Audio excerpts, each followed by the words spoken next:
Pulso económico, que como es tradicional, pues arrancamos mirando a ver qué tal ha ido nuestro IBEX, con dos observaciones. El mejor mes de bolsa termina hoy, el mejor mes de bolsa desde, pues desde hace un montón de tiempo. La bolsa española ha ganado del entorno del 12% en el mes de noviembre, cosa que no está nada mal. Hoy, sin embargo, se ha girado el IBEX, hoy está en rojo. Levemente en rojo, ha estado en rojo, en verde, en rojo y al final ha cerrado en rojo, 0,04% de caída. El índice general cierra la sesión en 10.058,2 con algunos valores que han aprovechado la sesión. Es el caso de Grifols, que recupera 2,41, de Solaria, que hace hoy 1,99 arriba, o de Acciona, 1,87 de subidas. En el lado donde preponderan las ventas, pues curiosamente los tres valores que más dejan en la sesión son entidades financieras. La que más, el BBVA, 2,18 abajo. En segundo lugar, Unicaja, 1,64 abajo. Y en tercer lugar, CaixaBank, 1,57 abajo. Y a continuación les voy a adelantar algunos de los titulares de lo que va a ser nuestra mesa de análisis económico que mantenemos aquí cada tarde con los mejores expertos para que ustedes no se pierdan detalle. Bueno, y en esa mesa de análisis económico hoy tenemos que hablar de los datos de inflación de la eurozona. La eurozona está ya en un 2,4% de inflación en noviembre, se acerca al objetivo del Banco Central Europeo del 2%, son datos positivos y cuando vienen datos positivos de esa magnitud, pues se empiezan los mercados a poner nerviosos. El mercado apuesta ya por un primer recorte de tipos de interés del Banco Central Europeo en abril del 2024. Vamos a ver si nuestros expertos lo consideran un poco optimista o si a lo mejor nos dicen que hay que esperar al mes de diciembre a ver cómo se cierra de verdad el año en términos de inflación. Podría repuntar. Ojalá que no sea así. Les presento ya a nuestros invitados hoy. Don Kevin Ko, director de inversión de Finicens. Muy buenas tardes. Muy buenas tardes. Y bienvenido. ¿Todo bien? Todo bien. Un poco lluvioso el día de hoy, pero aceptable. Día bastante feo, la verdad. Don Juan Avellán, profesor del IEB, muy buenas tardes. Buenas tardes. ¿Todo bien? Todo perfecto. Bueno, vamos a ver qué les ha parecido la sesión del IBEX. Redondeamos un mes estupendo con ganancias del 12%. Kevin. Sí, la verdad, un año estupendo para el IBEX 35. Yo no recuerdo un año tan bueno. Si ya era bueno antes de noviembre, con más o menos un 10%, al final estamos en el 22%. Lo que pasa es que noviembre ha sido un mes fantástico. O sea, al final hemos tenido un 12%, o sea, más de la mitad de la rentabilidad del año ha sido en el mes de noviembre, ¿no? Si te has perdido noviembre, malas noticias, ¿no? Si has ido a la cuenta corriente, ¿no? Pero sí, y además un poderío en Europa. Es decir, está por encima del CAC, está por encima del DAX, o sea, el CAC alrededor de un 5% en el año, el DAX alrededor de un 9%, es decir, batiendo holgadamente a todos los índices europeos, ¿no? Pero también es cierto que el mes de noviembre ha sido muy positivo para todos los mercados, tanto de renta variable como de renta fija. En el mes de noviembre se ha marcado el récord de los últimos 40 años en la rentabilidad de la renta fija, ¿no? Es decir, ha sido un mes peculiar en el sentido de que todos los activos han hecho bastante bien, ¿no? Para todos esos oyentes que estén oyendo y que tengan una cartera mixta, que mezcle tanto renta variable como renta fija, la verdad es que ha sido un muy buen mes. El mejor desde hace 3 años. Sí, el mejor desde hace 3 años y, como bien dices, un mes de noviembre que esperemos que contagie al mes de diciembre y que hagamos un cierre como el que esperábamos aquí tener y esperemos que tengamos un mes de diciembre también en condiciones. Los bonos norteamericanos ya han caído, ya nos alejamos de ese 5% y bueno, pues parece ser que podemos tener una senda de crecimiento también en diciembre. Esperemos que sea así. Bueno, pero todas las noticias, aunque sean buenas, generan expectativas y dudas. ¿Qué hacer con un IBEX que está en los 10.000 puntos? ¿Y qué esperamos del mes de diciembre?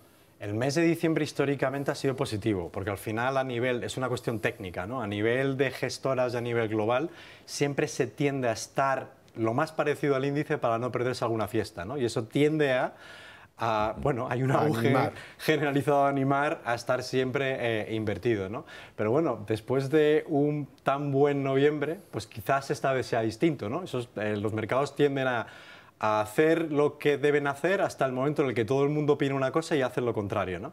Entonces, bueno, no deja de ser unos niveles muy buenos. Yo soy optimista, pero no tengo tan claro que estos mercados, una vez que, sobre todo en un mes tan concreto, que hagan hecho tan bien, sea replicable para los próximos meses, ¿no? Profesor Avellán. Yo espero que si no tenemos ningún susto geopolítico, yo creo que inflación, vemos la morosidad no está creciendo, sí estamos viendo esa desaceleración, pero una desaceleración que yo la veo descontada, con lo cual no veo por qué no tener un buen mes de diciembre. Bueno, una noticia que alegra a todo el mundo, menos a Nadia Calviño. La inflación en la eurozona ha bajado al 2,4% en noviembre, se acerca al objetivo del Banco Central Europeo. ¿Y por qué no le gusta esta noticia a Nadia Calviño? Pues porque ya nos deja bastante lejos de ese 2,4%. Profesor. Sí, y además con una subyacente en el 3,6 y con una previsión que había de que la inflación en Europa estuviera en el 2,7 y se ha ido al 2,4, con lo cual la cifra es realmente buena. ¿Nosotros en qué no estamos? Estamos en el 3,2% con una subyacente del 4,5%. Entonces, sí, lo que sí que está claro es que parece ser que ya la inflación parece que está contenida y que la tenemos contenida, que es uno de los objetivos que teníamos en Europa. No somos el motor de la economía, como decía Calviño, y el ejemplo de inflación en el mundo mundial, pero por lo menos los indicadores en todo el nivel europeo son muy buenos. El combate de esta inflación que hemos atravesado, ya veremos si enterramos el problema definitivamente o todavía no, deja a muchos países en recesión. Primero Alemania, pero hoy hemos conocido que también Suecia y Dinamarca se incorporan a esa ya pelotón de los que han visto como su economía tiembla por las medidas que se tienen que tomar para combatir la inflación.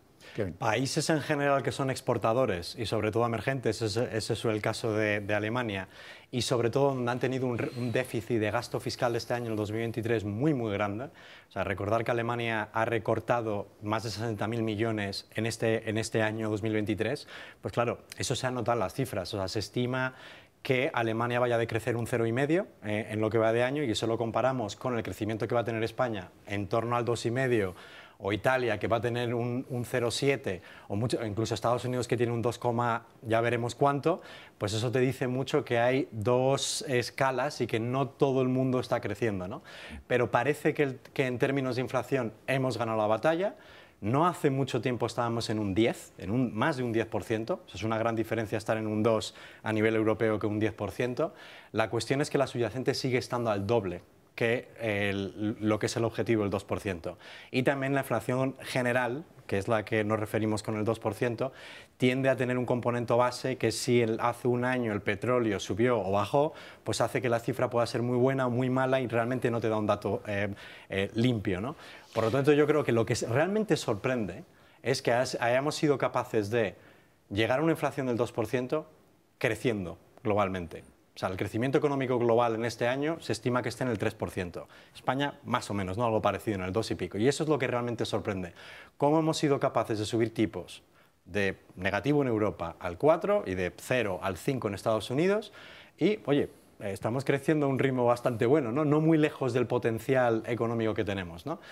La cuestión es si mantienes los tipos de intereses a estos niveles, ¿qué pasa con este deterioro económico? ¿Sigue? ¿Se para? La idea del... Esa es la idea, que si no empezamos pronto a empezar a bajar los tipos o a poner eso en el sendero de lo que es justo y necesario, pues al final acabaremos el conjunto de los países europeos en una recesión técnica. Por cierto, el mercado apuesta ya por un primer recorte del Banco Central Europeo que se produzca a principios del segundo trimestre, sí, abril del año 24. Las probabilidades de bajadas de tipos han aumentado 2-3 veces. Y eso es así, el segundo trimestre, tercer trimestre, dependiendo de qué. Y estos son pronósticos que no es que sirvan de demasiado en cuanto a cuándo específicamente van a bajar los tipos, porque son, como te dirán los bancos centrales, dependiente a los datos que surjan, pero sí te da una sensación de que el trabajo está hecho desde el punto de vista de los tipos de intereses. Ya, si lo pensamos, los tipos están a los mismos niveles que la subyacente, ¿no?, en términos de inflación. Entonces eso ya te está indicando que a priori, al menos que no ocurra y que la inflación siga hacia arriba, y ya sí que vemos deterioro económico, es decir, en el 24 parece que hay un deterioro económico. Por lo tanto, yo creo que ya el mensaje es que los tipos parece que no van a subir mucho y que van a empezar a bajar. Yo creo que eso es una buena noticia. Profesor Abella. Sí, está claro que no van a subir. ¿Y cuándo empezarán a bajar? Esa subyacente está en Europa en el 3,6%. Como bien dices, está ya por debajo de tipos del tipo oficial, pero yo creo que hasta que esa subyacente podemos tener todavía algún susto sobre el petróleo. Las noticias de hoy son bastante buenas. Ha habido la reunión de la OPEP Plus, sí, y esa reunión se han ido sin hacer una declaración sobre reducción de la producción, que es lo que buscaba Arabia Saudí. Tendrá que hacerlo por su cuenta y eso significa que no creo que haya una escalada de precios y todo en para el petróleo. Mantener los $80 barril. Porque están detrás de mantenerlo, por todos los proyectos que tienen.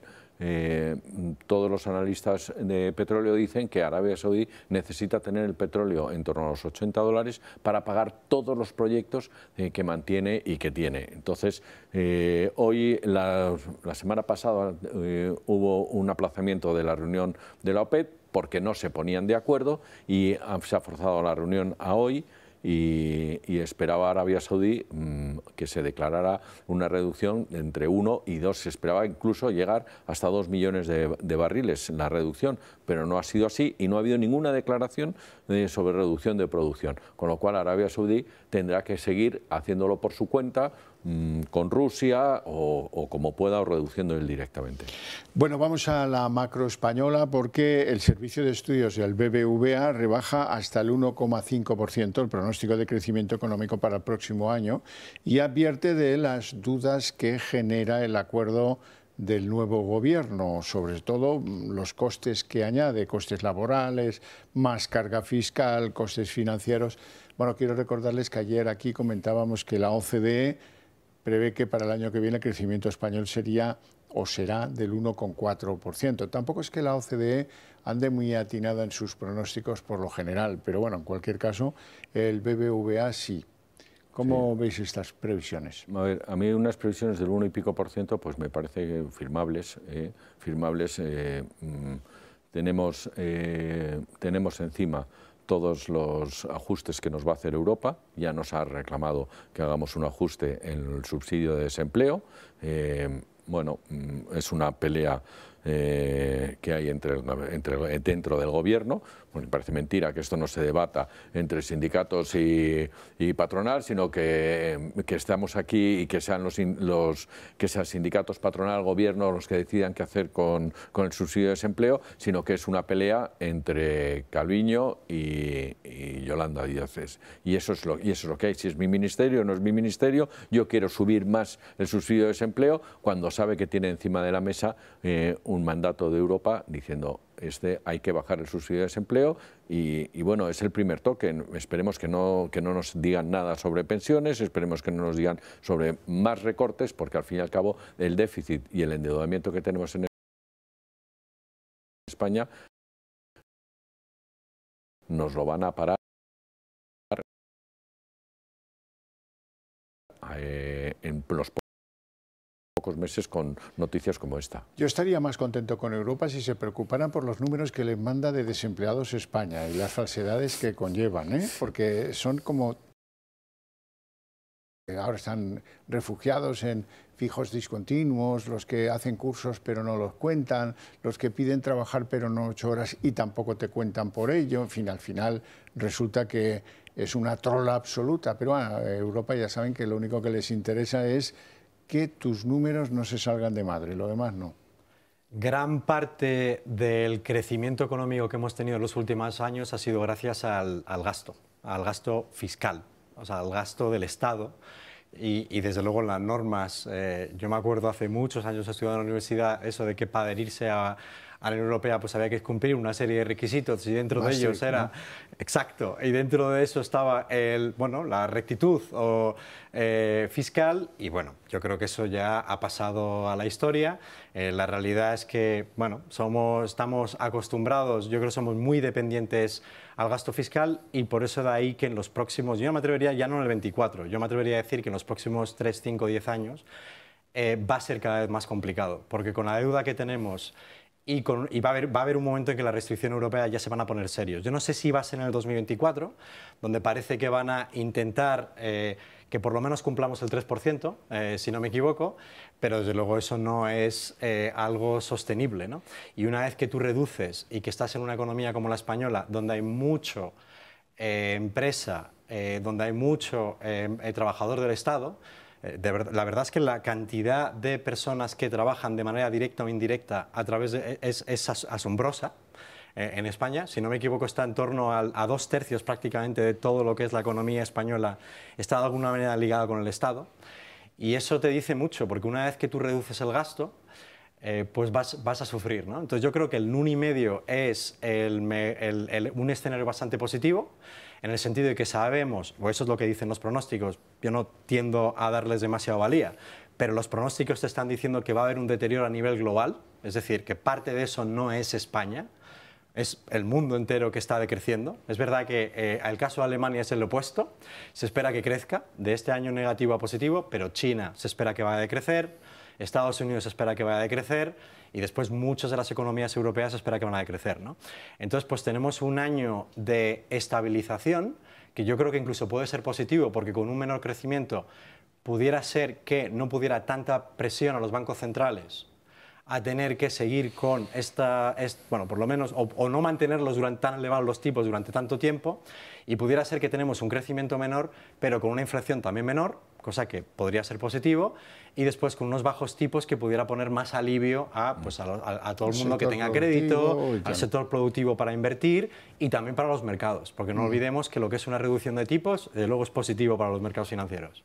Bueno, hablemos de algún nombre propio en el IBEX 35, por ejemplo, Repsol. Me llama mucho la atención que vuelvan a insistir en que podrían llevarse inversiones previstas en España a Portugal. Hablamos de 1.500 millones, tal vez a Portugal, tal vez a Francia, por la inestabilidad fiscal, y eso sería una enorme torpeza. Esto ya lo dijo Joan Imaz, el consejero delegado de Repsol. La clave es que hoy quien lo dice es su presidente, Antoni Brufau. ¿Cómo ven ustedes Repsol? Bueno, nosotros no analizamos acciones individuales, pero lo que está claro es que el sector energético ha sido, desde luego, uno de los lugares, ya no tanto en el 2023, pero anteriormente ha sido el sector donde estar, porque evidentemente pues parte de lo que hemos sufrido en los últimos años ha beneficiado claramente a todo lo que sea el sector energético. Y yo creo que es una cuestión más política y bueno, y a mí me parece que una empresa privada tiene todo el derecho de decidir dónde va a invertir y cómo, y si poniendo presión el gobierno o los que tengan que decidir, pues bueno, pues reculan un poco en decisiones, digamos, pues más políticas que tienen poco que ver con lo que es la competitividad de este país, ¿no? Pues a mí me parece muy bien que lo hagan y que ojalá pues puedan torcer el brazo y se lleven la suya. Tampoco es una norma que en España alguien del IBEX desafíe un criterio que plantea el gobierno, ¿eh? En el fondo todos los del IBEX dependen del BOE, de las decisiones regulatorias del BOE y por lo tanto... bueno, pues lo que predomina es la docilidad, no es el caso de Repsol. No, pero es que tampoco es el caso no solamente de Repsol, sino que ya se están alzando voces, dentro de la banca. Pues bastantes empresas del IBEX están llamando la atención, está clarísimo. Una empresa como Repsol, que tiene que hacer inversiones enormes, porque dentro de su estrategia está el ir cambiando su estructura hacia energías renovables y tiene que hacer inversiones del orden de 1.500 millones en hidrógeno, y dices, ¿dónde son sitios buenos? Es Portugal, España, Francia, son sitios magníficos para hacer estas inversiones. Sí, en España me lo vas a poner con pegas, no me vas a decir si me vas a dejar de cobrar ese impuesto que ya se ha retirado en muchos sitios y además piensas ponerme un impuesto al hidrógeno, es que me voy a Portugal, lo tengo clarísimo. Yo tengo que defender a mis accionistas y esto es Europa, poder invertir en donde quiera en Europa. Lo que pasa es que, bien, como está clarísimo que parece que el gobierno está acostumbrado a hacer lo que quiere y las empresas tienen que ir y seguir en la misma forma. Hemos tenido Ferrovial, que ya ha sido un ejemplo bastante claro, y ojo, es que esto va a seguir así. No le ha ido mal, no le ha ido mal, no le ha ido mal. Y está clarísimo que si tú no pones, tú tienes que abonar el campo para que inviertan en las empresas españolas. No tienes que estar intentando poner palos en la rueda, porque al final, después de intentarlo varias veces, al final dirán, oye, me voy a Portugal a poner mi producción de hidrógeno. ¿Cómo ves, Repsol, el valor? ¿Cómo lo ves? Yo Repsol lo veo bien. Primero, le está ayudando el tema del precio del petróleo. Sus inversiones, bueno, pues las desinversiones que hizo, sobre todo en upstream, etcétera, le hicieron reducir esa deuda. Quizás se ha adelantado demasiado en ese cambio de estrategia. Hay analistas que lo piensan, pero yo creo que no. Yo creo que va por buena senda y desde luego le espera un año, yo creo que bastante plausible, bastante bueno. Independientemente de estas oscilaciones que estamos teniendo ahora con el petróleo, no creo que caiga a precios que le haga daño. Kevin, hoy la banca, los principales valores en negativo hoy eran BBV, Unicaja, CaixaBank, la banca en rojo, por lo tanto, y ya van algunas sesiones que está siendo parecido a eso, hoy un poco más descarado. ¿Descuentan los inversores tal vez que los tipos van a ir a la baja y que va a haber menos expectativas ganadoras para el sector bancario? Yo creo que es demasiado pronto. Aún el inversor, es verdad que los mercados tienden a descontar, intentar ver lo que ocurre dentro de los 3-6 meses, pero la verdad es que ahora mismo los ingresos que están teniendo toda la banca son espectaculares. Y es muy difícil ver que yo creo que tiene mucho más que ver con el hecho de recoger beneficios que han hecho tan bien. Recordar la dinámica del mercado. La dinámica del mercado, y también tener en cuenta que todo lo que es la banca europea ha hecho muy bien a nivel global. Ha hecho mucho mejor que la banca de Estados Unidos. Es cierto que la banca europea ha estado a unas valuaciones muy inferiores a lo que son los bancos. Entonces yo creo que han participado poco en años anteriores, han participado mucho en este año, y yo creo que un inversor se ve después de un buen tiempo con unas rentabilidades del 10, 20, 30%, y yo creo, dependiendo en qué valor estés, y yo creo que sí que han optado por recoger un poco de beneficios. Dudo que sea por lo que va a venir. Profesor. Yo pienso exactamente igual, creo que todavía es pronto y que los tipos de interés altos que se van a mantener, por lo menos, yo creo que es, como bien has dicho, hasta abril, por lo que nos dicen, abril, junio, se van a mantener. Todavía tiene que recoger bastante beneficios vía margen. Han diversificado negocio, sobre todo los grandes en banca de inversión, también están recogiendo por ahí.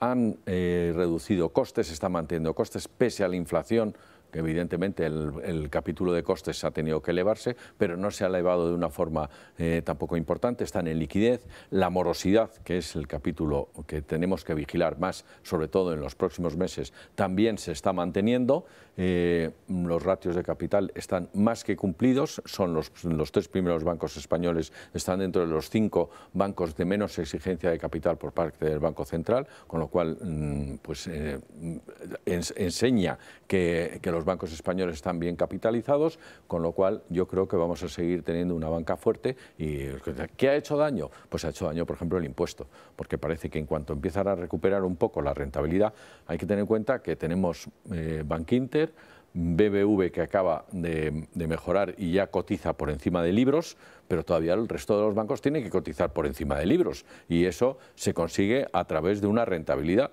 de que el ROTE y el ROE de los bancos suba, y una vez que se mantenga alto, pues iremos viendo cómo van subiendo las cotizaciones hasta llegar como mínimo a que coticen en valor en Libros. Bueno, a los bancos les va muy bien, pero a las familias españolas no. ¿Cómo nos hemos dado cuenta? Pues con un dato muy objetivo y muy serio. Hasta octubre los depósitos se han vaciado, se han reducido en 27.000 millones. es una cifra, una retirada de depósitos récord.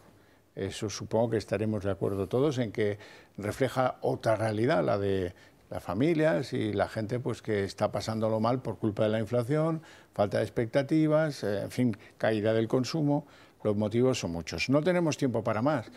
Lo dejamos aquí con mi reconocimiento y mi gratitud a estos señores por su presencia aquí, por sus opiniones y a ustedes por su interés desde sus hogares.